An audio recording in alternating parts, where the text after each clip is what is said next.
Calling the little place that I lived a sleepy small town seems ironic right around now. Not like any of us were going to sleep anytime soon. Or ever again, maybe. I've been awake for 72 hours now, so give me a little grace when it comes to keeping my story straight. The past few days in Hazelwood have been chaotic for everyone, and we're all running on fumes. The last morning everything was normal was Saturday. I ran out to Wally's grocery to get a few things to throw on the grill that night. I figured I'd have a couple friends over, a few drinks, set up the fire pit, and now that the weather was getting more crisp, have a nice night. I barely got through the door when the truck started going through the streets, a pre-recorded message playing, asking everyone to return to their homes for their own safety. An alert came through on my phone within seconds, echoing the sentiments. Emergency alert. Please stay indoors. Intense meteorological events imminent in your area. For your own safety, please remain inside with windows and doors closed. Weird, but okay. Maybe there was a storm system coming through. But why wouldn't it say that there would be a tornado watch or something? Everyone else was just as confused, milling back to their cars to head back home. I did the same, hopping in my crappy old hatchback and getting back home within minutes. After going inside, I sat up near the window for a few, curious to see what might be going on. Well, the alert wasn't wrong. Clouds rolled in quick, massive, dark, swirling ones. I could see purple lighting even discharging in some, with the occasional flash of green coming through. The rain that came with it brought a smell that I could pick up even from inside the house. Metallic, though with a hint of acidity that almost stung my nostrils. There was nobody out on the streets, not even animals running around. All in all, it came down pretty bad, but only lasted maybe 20 minutes at most. The second alert followed not long after everything stopped, this one making me a lot more nervous than the first. Emergency alert. Please remain indoors. Stay awake. Do not fall asleep or allow any friends and loved ones to do the same. Please stay tuned for further updates. This one had me. I honestly thought it was a hoax for a minute, like that one time someone sent a fake nuke warning to everyone in Hawaii. The more I looked around outside though, the more I wondered. Everything was too still, especially for a Saturday morning. Not even the birds were chirping. Hell, even the crickets and frogs that normally would be throwing a fucking rave after every shower didn't have anything to say. Just eerie quiet. Not even a breeze to rustle the leaves. An ambulance cut the silence, tearing down the main street just a few dozen feet away, going further into town. They didn't usually go that fast down this part of the road, considering all the residential homes out here they had to blow by. I walked out on my front porch, looking around to see what the hell might be going on. Strange weather, ain't it? A gruff voice shouted over to me.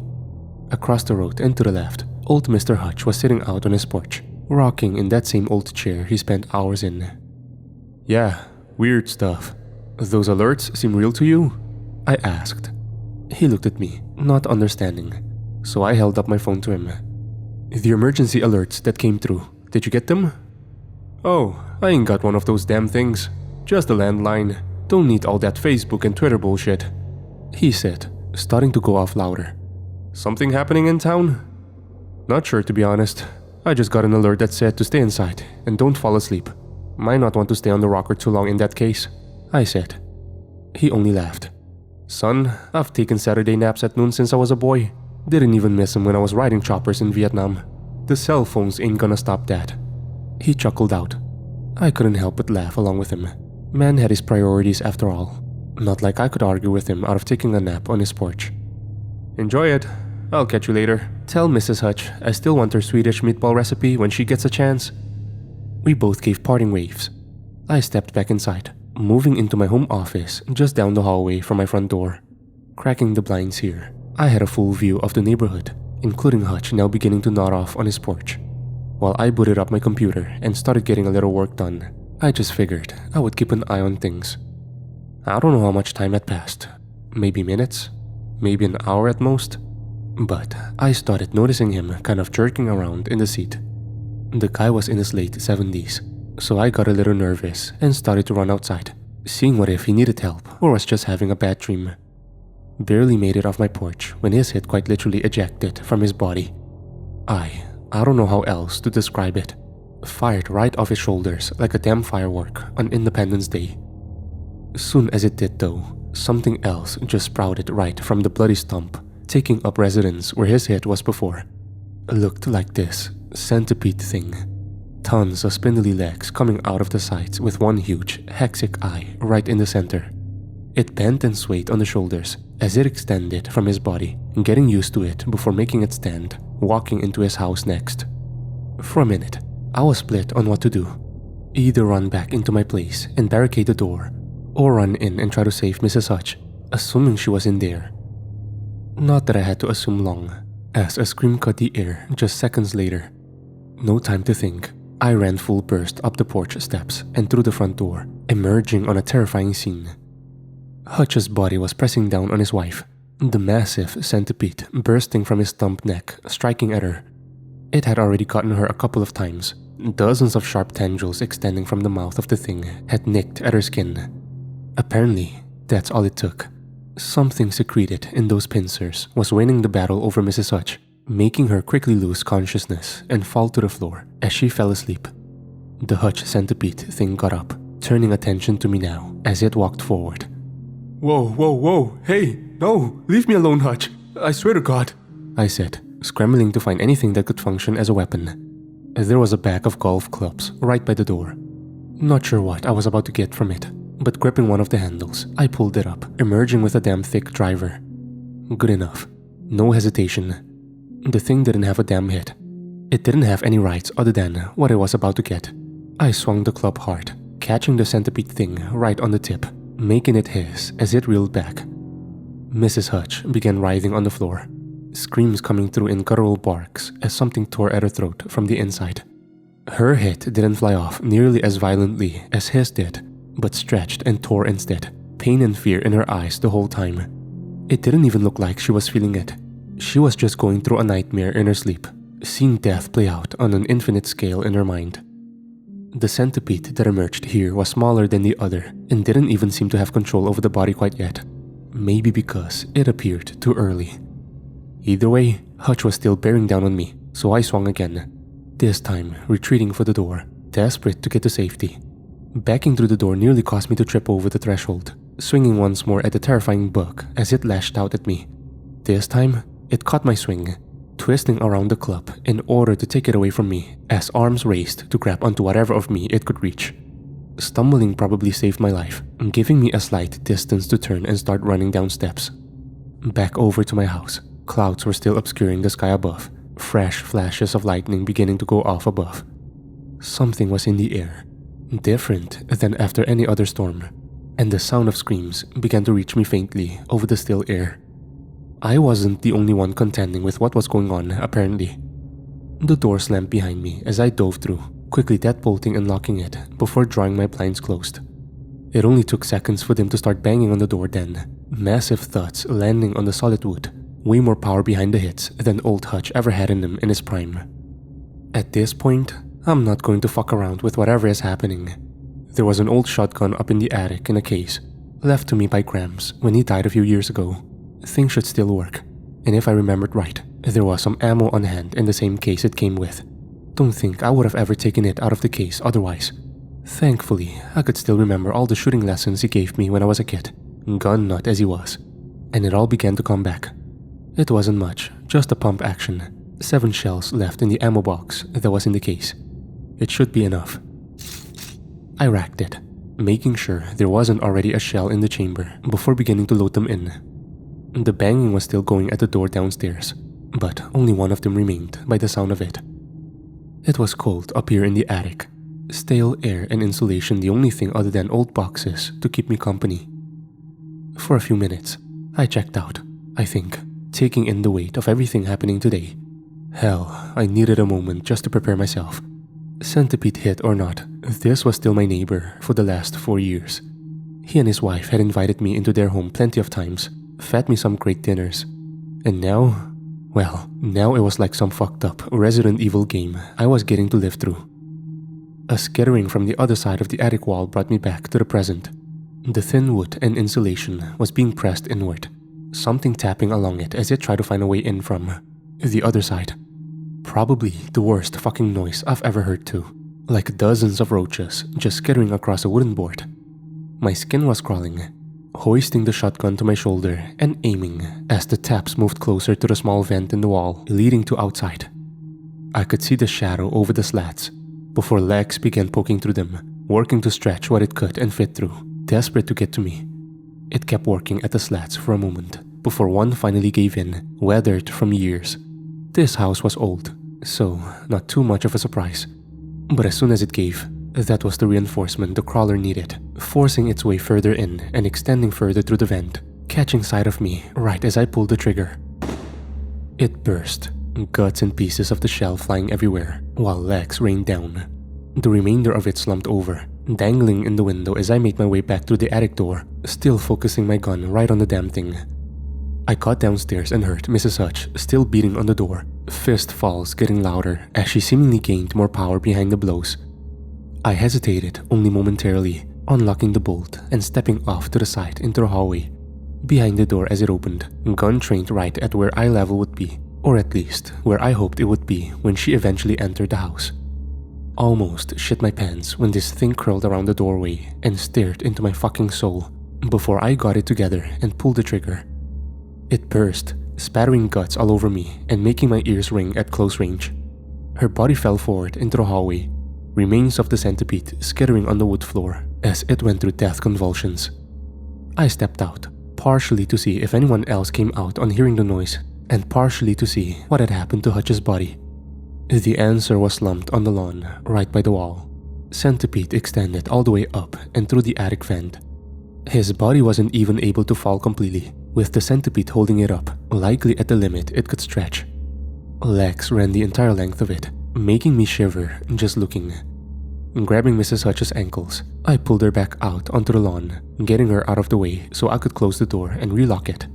Without the worry of what the hell it might do to me, I was able to look closer at it now, seeing that the centipede I had thought it was is actually something much worse. Every segment of the thing was part of her spine, vertebrae growing over each other as it extended out of her stump neck. The end of it, where the shotgun had blasted off, looked like a frayed electrical wire. Dozens of smaller strands of spinal cord unraveling, and at the top. I shivered, unsure of what the hell was going on, but knowing that it wasn't something I wanted any part of. The door slammed behind me. This time though, I took a few other safety measures, pushing the recliner from the living room against the door frame to block it. Tried calling EMS to see if there was anyone that would even pick up, but sirens were blaring through the still air, mixing with far-off screams as more of the town began to contend with what was happening. The line was dead, much like I expected, and all I could do was sigh, turning on the television and knowing our dinky little town would never get the attention of the news. Sure enough, just more crap instead of news. A CEO arrested for money laundering, a reality star who was fighting back against plastic surgery rumors, another war on the horizon with some far-off country. Usual day in America.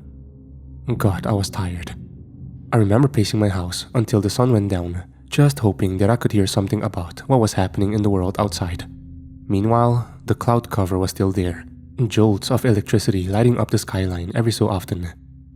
The sirens eventually faded, but the screams didn't, only changing position as more of the town found the same thing I did. Just without as much luck surviving. Good news was that I had a decent amount of food. My grocery trip this morning was for a pretty spontaneous get-together. Not that I had heard from anyone since that first alert popped up. If my friends were still out there, I hoped they were still human at least. If not, who knows, maybe they made it out before things got bad. For once, I was kind of thankful for my bad sleep schedule. Insomnia was something I've struggled with on and off my entire life, going whole nights without sleep at some points, and just segueing into the next day. Not sleeping wasn't too much of a challenge for me, for a while anyway. Eventually, I just drew the blinds and tried to find something to do to keep my mind occupied, hoping some alert would come through, telling me that everything was okay now, and it was just some... I don't know. Nothing about this would fit into any natural explanation. Who knows, maybe it's still all a dream, and I'm just asleep in bed, unaware that my alarm's gone off at this point. Wishful thinking, of course. Around 2 in the morning, someone set one of the houses down the street on fire. Despite the rainy conditions that had persisted since the first warning, the entire neighborhood quickly began to catch, with no firefighters coming to get it under control.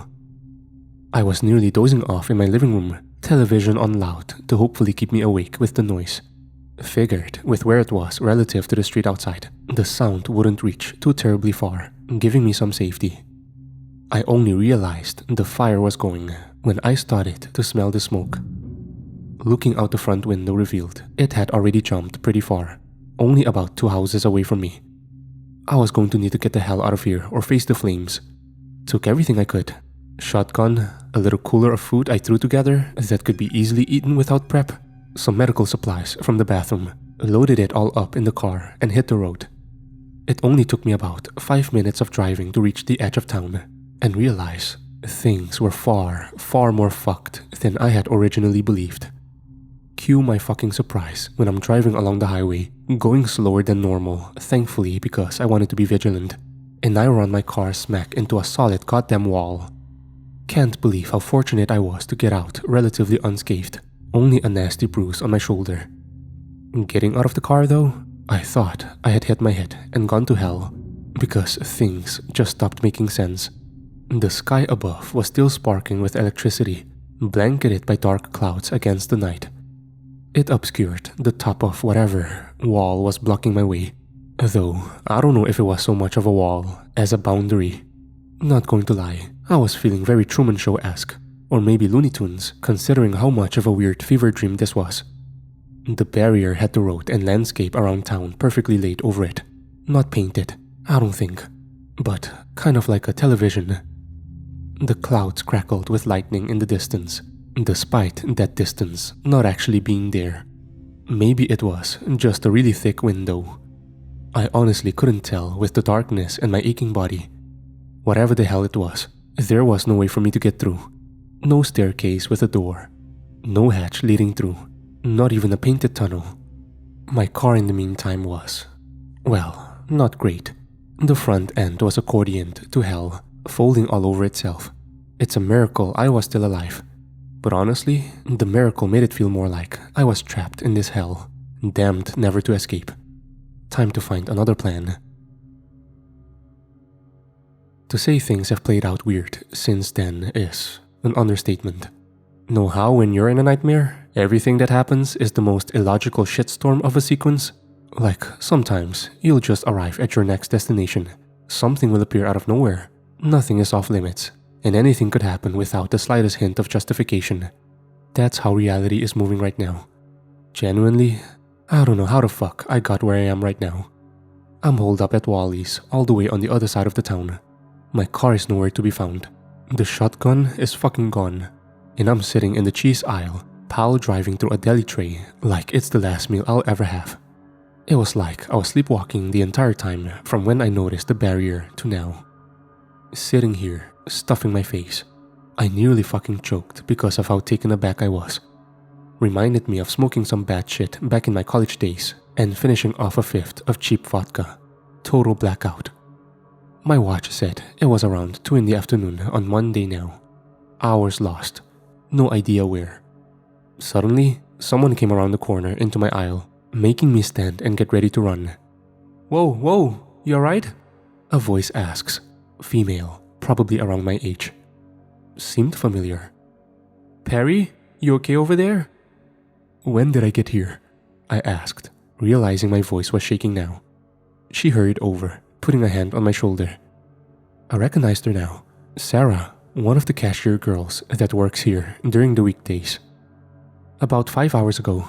You've been pretty out of it though, saying stuff about a wall. Looks like you took a pretty nasty bump, she said. I was starting to notice my surroundings more. The dim grocery store lit by every other halogen bulb in the place. Dark overcast lights outside with the occasional lightning. Fuck, it wasn't a dream. There's more of those things out there, yeah? I said, looking toward the nearest exit now. The deli windows were boarded up tight against the outside, while the front doors were barricaded by all the shopping carts that could be brought in.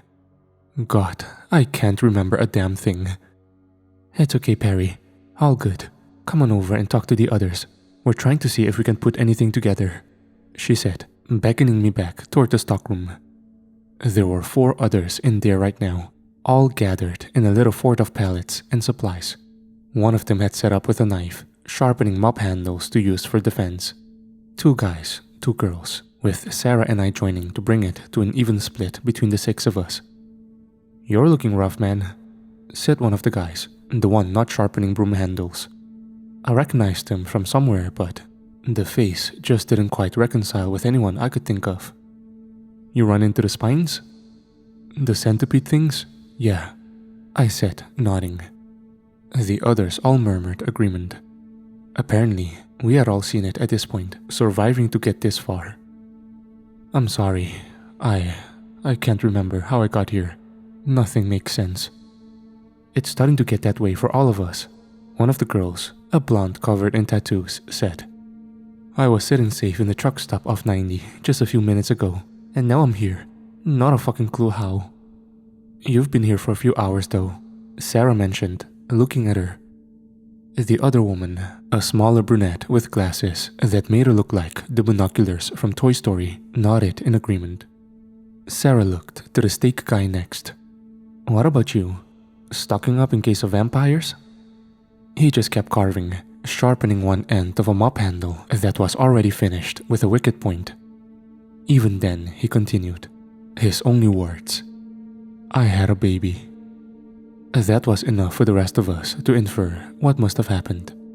Not many humans spend most of their time sleeping, but a baby? Jesus.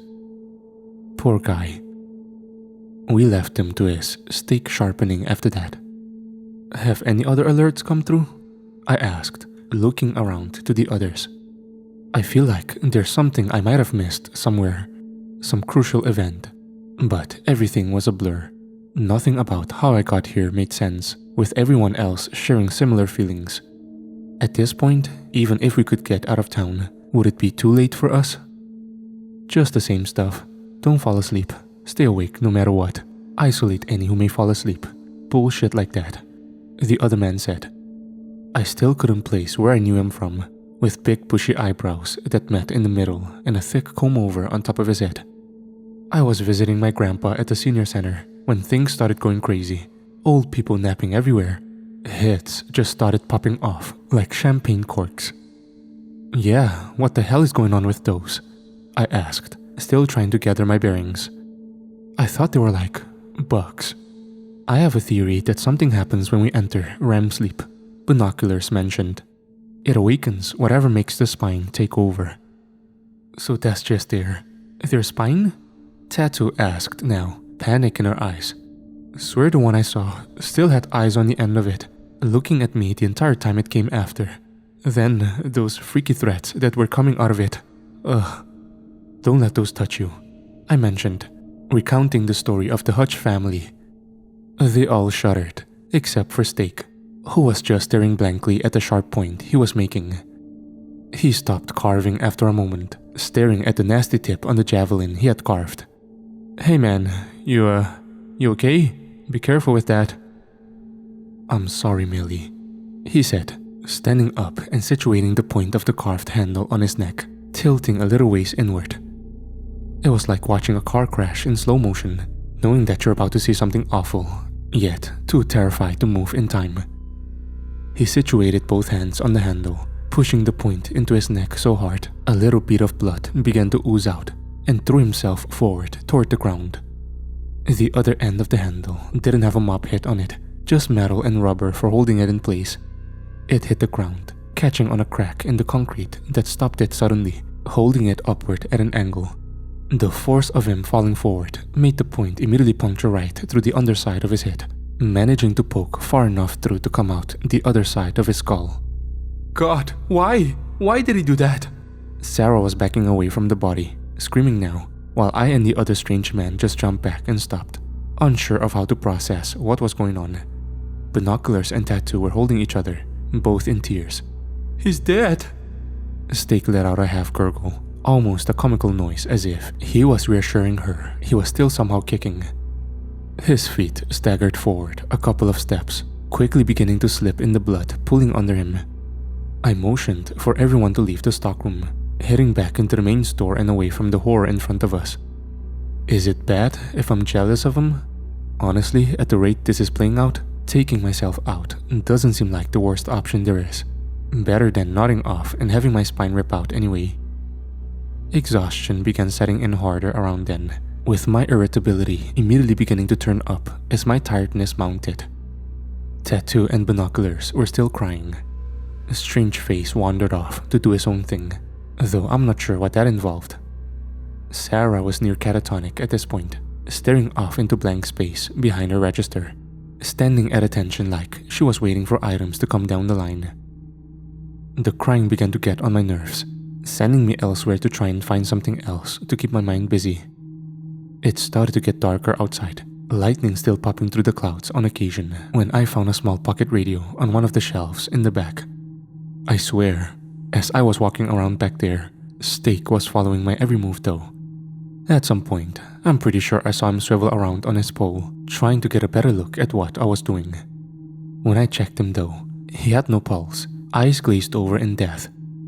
Nonetheless, the feeling persisted. It took me a minute to find batteries for the radio, but turning it on got me nothing. Just static on every station, blaring out with the same dull drone. I was about to give up when it suddenly shifted, a monotone voice coming over the tiny speaker. Please stay awake until the alert is lifted. Thank you. Attention, collective personnel are on site to assess the situation. If you have found yourself in a Class 4 night terror, please do not be alarmed. Stay where you are. Find the nearest weapon. Defend yourself. Please stay awake until the alert is lifted. Thank you. Attention. I cut it off after the second one, shaking my head. My eyes were beginning to burn from the lack of sleep, drying out something terrible. I pushed the radio aside, not turning it off completely, but zoning out into a daydream for a moment. Attention. Collective personnel are on site to assess the situation. If you have found yourself in a Class 4 night terror, please do not be alarmed. Stay where you are. Find the nearest weapon. Kill yourself. My blood ran cold hearing the new deviation on the instructions. A scream finished freezing it over at glacial temperatures only seconds later. From near the registers, a woman's scream. But also, oh fuck, the skittering click-clack sound of the spines moving. Someone fell asleep. Tattoo was the one. Her head was grotesquely stuck in the rafters of the grocery store, empty eye sockets staring down at us as our problems unfolded below. It was a macabre audience, but the spine bursting forth from her neck began to spew threats almost too thin for the eye to see. Little nerves spread through the air, feeling for anything near that they could latch onto. The spine just kept rising out of her, making me half expect to see her body collapse without it to hold everything to a center. The nerves grabbed onto binoculars and Sarah, bringing the two women in closer as they got hold. Whatever it used to knock them out was effective though, because almost instantly it looked like they fell asleep. Within moments, their heads began to tear off, spines elongating out of the stumps to further stretch their necks until they disconnected with loud pops. The white bone was covered in blood and viscera, with the vertebrae clacking together, appearing as spindly legs as parts of bone stretched and elongated. The strange man came walking out of the aisles nearby now, hands outstretched in reverence to the three turned women in front of him. He began to walk in closer, uncaring of the nerves reaching down through the quickly unraveling spines. Their fibers twisted and fanned out around them, floating ever so close to him without touching, as he seemed to dance in between them. Yes, embrace your exhaustion. Delicious, he said, doing one of the grossest things I've ever seen in my life. Just licking the viscera of the contracting spines as they wriggled, taking in their taste and relishing it. I just ran, didn't stop. I burst through the back door of the market and just kept on running. Suddenly, I'm on the main street in town. Small buildings on every side. It's deserted, quiet, with nobody else out there but me. The thunder rumbles overhead as more purple and green lightning crack through the clouds. A burst of static comes through the radio in my right hand. I didn't even realize I had grabbed it. The same warning was playing, now with the kill yourself addendum running every time. Checking my watch revealed that I had lost another day and a half somewhere along the way. Where? Who the fuck knows? I just arrived here, I guess. Don't even remember where I was trying to go in the first place. A strap digs into my neck as I turn around, looking to see if there's any place to find safety. The shotgun? Holy shit. The shotgun is slung over my back. How did I get it back? Did I make the trip back to my car, then come back to the center of town? That didn't matter then. I could hear them. Hundreds of them. There was just the skittering sounds of tiny jagged feet on the pavement all around me. The clickety-clack of vertebrae as they smacked and scraped past each other. I could see the nerves flying into the sky above before they all even got here. Massive spinal columns extending out of every single body from a bloody stump where the neck should be. There was a small flower shop to my right on the road that I tried to duck into, but couldn't get through the door. Even worse, when I looked at the door to see if I could break the glass, I realized it wasn't even glass. It was fake, just a picture on a wall showing a shop interior, a fake handle sticking out to fool idiots like me looking for safety. Perry, you must be tired. The strange man was back again, suddenly right in the middle of the crossed roads, looking right at me. His bushy eyebrows were furrowed, a small, buck-toothed smile breaking through his lips. God, why did he seem so familiar but so terror-inducing? Everything about him looked uncanny, off by the slightest bit, an imperfect impersonation of a human. Just take a little nap.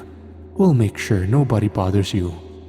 What in the hell are you, man? What's going on? I asked, tears breaking through my voice. I was hoping to play with the rest of you more, you know. I mean, I've been starved, don't get me wrong, but I wanted to have fun with all of you. He was gleeful at this point. Didn't you say your grandpa turned? Was that a lie? I asked now, trying to stall it while I figured out something, anything.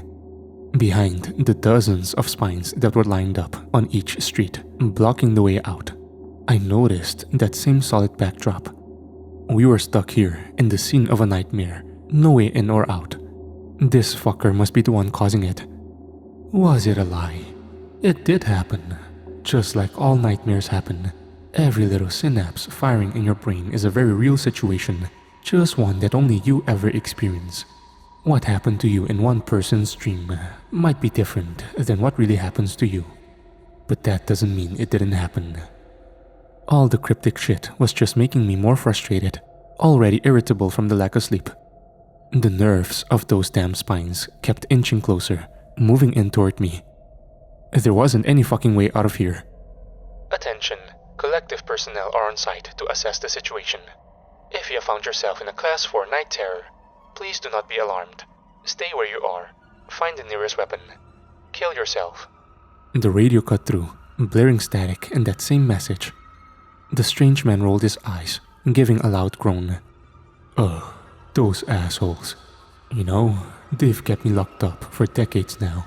No wonder I've been able to eat so much. It's been forever since my last good meal. He began again. I pulled the shotgun off my back, hefting it at my shoulder and aiming at him. He stopped, a look of surprise on his face as he walked closer, examining the shotgun from top to bottom before literally putting his eye to the barrel. Bang. My finger wasn't even on the trigger, but it still fired, blowing his brains out right in front of me. The entire top right half of his face was gone, back of the head included, and what was left of his mangled mouth was fucking laughing maniacally. You can't kill me on the home turf, Perry. Come on, be a good sport. He shouted as I fell back in fear, tasting the brain matter that had splattered upon the gun going off. It was everywhere, all over me, all over the street. There was too much of it to even make sense of from the wound. Too much for the short time it had been open. And no hit would have had that many brains in it, right? They began piling on the street, blood pooling and running off into a sewer drain at the corner. Nerves kept coming closer, feeling their way toward me as the strange man laughed once more. If you're hearing this, please, kill yourself before it's too late. The static burst through to another voice, less monotone and more human now. His look went from amused to pissed off. Come on, don't ruin more of my fun, he said, laughing once more as he made a finger gun at the radio, going pew and blasting it to smithereens. Those stuffy old fucks don't know what they're talking about anyway. Come on, Perry. You're the last one still here. Last one standing, buddy.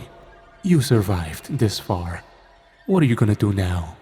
The city around me faded away, and I was suddenly in the middle of a raucous theme park, people bustling around in every direction. The strange man appeared, wearing mascot ears and eating a comically large cotton candy. Gonna go to Disney? Have yourself a magical time? He said. The scene dropped out as soon as it came in, water now flooding in from every direction, pouring over the edges of some invisible tank to sweep me away. I desperately reached for something to keep my balance before feeling sand under my feet, solid ground once again. He appeared once more, a comical tourist garb and huge camera slung around his neck. He pushed the button on it, causing the flash to blind me, closing my eyes against the madness happening. Island vacation maybe? Rest and rejuvenate? Flames burst to life everywhere, the smell of sulfur stinging at my nostrils. The bright light that blinded me only moments ago was replaced by molten fire billowing from the ground below my feet. The heat was more intense than anything I'd ever felt. Or maybe you'll just let me drag your poor soul down to hell, huh? How about that, Perry?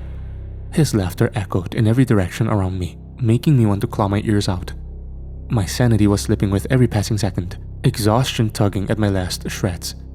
Meanwhile, he fluttered around me like some fucking demon, spewing hate and vitriol at me from every direction.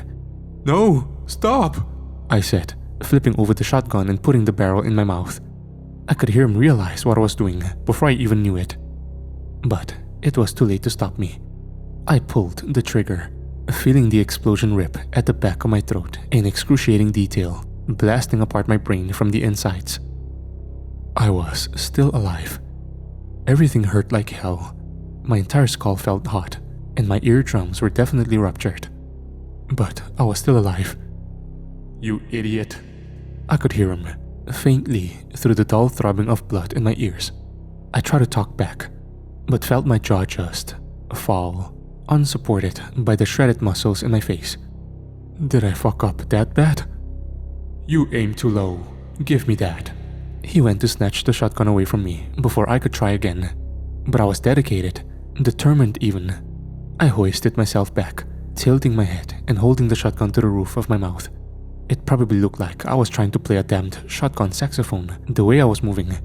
But I needed the momentum, taking a page out of Steak's book. I threw myself forward, pumping the shotgun as I started moving and slammed the butt of the weapon into the hard rock at my feet. I felt it fire off one more time, successfully blasting my skull apart into billions of little fragments. He screamed at me as the hell around me faded to black, a sweet abyss of death.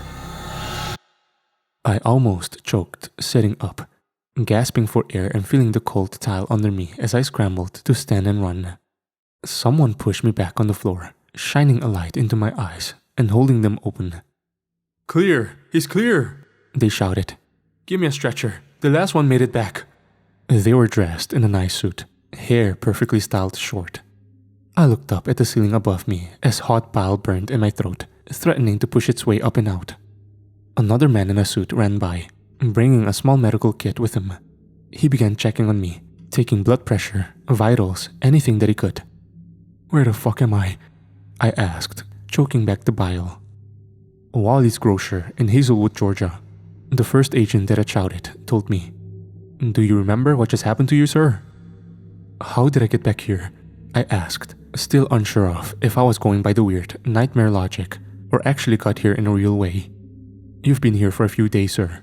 Tell me, did you see this person during your ordeal? He held up a rough sketch, showing a man with bushy eyebrows, thick comb-over, and buck-toothed smile. The strange man who was pulling all the strings. All I could do was nod, still holding bile back. God, I was starving. A few days? The agent took my confirmation, beginning to talk into a monitor. We have confirmation of a nocturne in the area. Please begin cleanse protocol, they said, getting an affirmative over the radio. The medical guy started to help me up, guiding me toward the door of the grocery store. We stepped out into bright sunlight, almost blinding me as I tried to adjust to it. When I finally did, the sight that met me was something that made me almost shut back down. Body bags lined up down the central street in town. Some fine, others with long, thick spinal cords with vertebrae stretched into small legs curling at the edge. No room to zip the back around them. Oh my god. I fainted then and there, losing consciousness again. The next thing I knew, I woke up in a hospital room, unsure of what was going on. The people who brought me here have been in and out, asking me every damn question imaginable, cross-referencing others that had talked to me and doing an entire investigation. From what one told me, this was a contained event, though most of Hazelwood was, well, dead. 3 days in a nightmare, and the town collapsed, everyone giving in to their exhaustion while that thing preyed on them. What a fucking way to go. I saw Steak walking through the hallway outside my door earlier today. He was carrying a little bundle, talking to it and singing it songs. I noticed on one of his passes that a hand was sticking up from the bundle. Plastic. Lifeless. But not to him. The nightmare was only beginning for him. No matter how much I've tried to sleep since coming here, it just doesn't last long.